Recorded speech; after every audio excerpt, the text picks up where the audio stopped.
with the Kamaru Usman Gilbert Burns fight, I can't tell you how many people text me who are in the business or even not in the business, and then people who are really close with Kamaru and Gilbert tell me that Gilbert was going to win. So many people, so many people.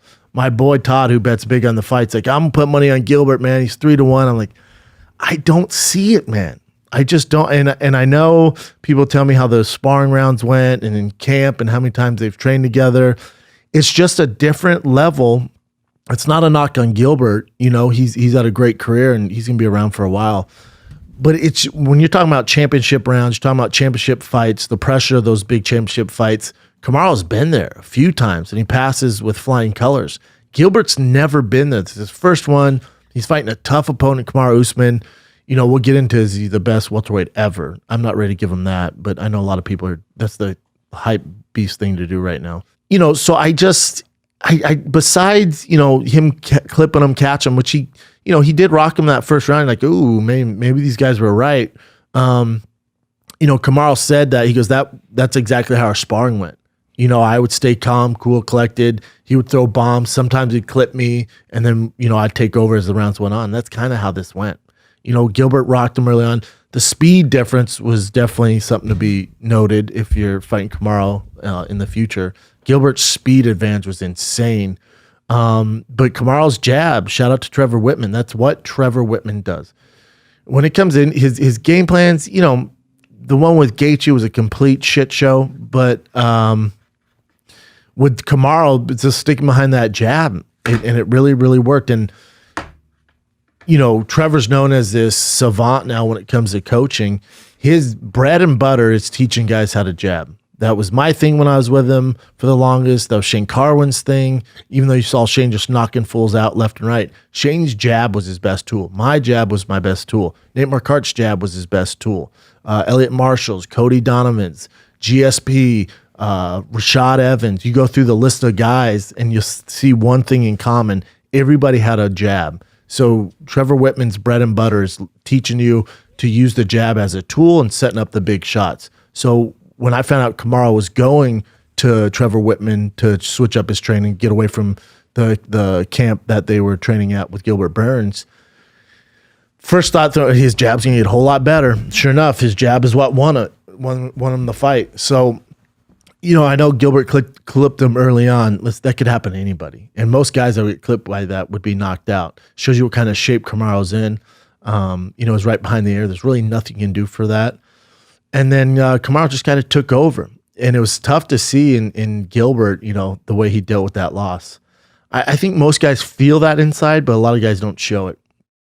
You know how we you know, always say, oh, he's one of the good guys. He's a nice guy.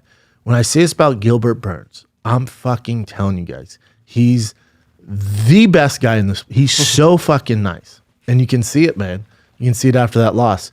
He still has a lot of work to do. He has a lot of big fights to do. You know, I hope he got paid on this one. And with Kamaru, you know, what's left for him in the welterweight division? You know, you look at the rankings in welterweight, there's not a whole lot for him, man. You know, it's easy, I think, for people to say, oh, he can go to 85, because, again, that's the cool thing to do these days is jump up a weight class. He's not 85er, man. He's not big enough. You look at his legs. Him and John Jones are battling for, you know, the first team all stick boys legs, you know? So he just doesn't have the lower frame to fight at middleweight. You know, cardiovascular and skill-wise, he could definitely compete with those guys, but it's just not for him. So you look at the welterweight division, Gilbert Burns, he starched. Colby Covington beat the shit out of. Leon Edwards, he beat the brakes off a long time ago, but Leon Edwards has to get a win before we're talking about him fighting for a championship belt. Jorge Masvidal, he beat, short notice, still beat the shit out of him. I don't think that fight goes any different, whether Masvidal has a 12-week camp or 2-day camp. Stephen Wonderboy Thompson would be the matchup.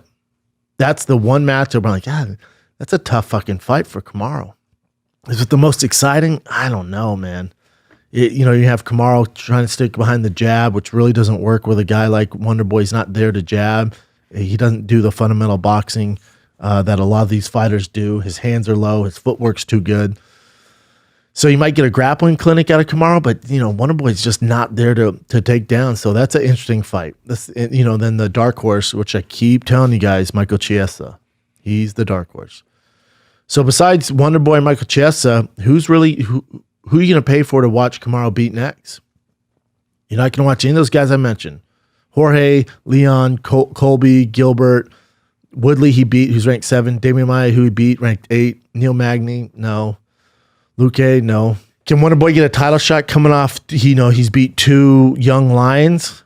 Before that, he got stopped by Anthony Pettis. First knockout of his career. I'd pay for that. I know Wonder Boy tweeted out that he wants the fight. It makes the most sense. Now, if you're Kamaru and you're a businessman, you're going to fight Masvidal.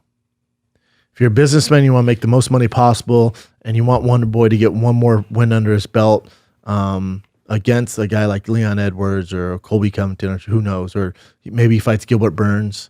That would make sense, and just knock him, knock both of those guys out. Let him, meaning fight him, not knock. I don't know if he's gonna knock him out. That'd be a tough call there.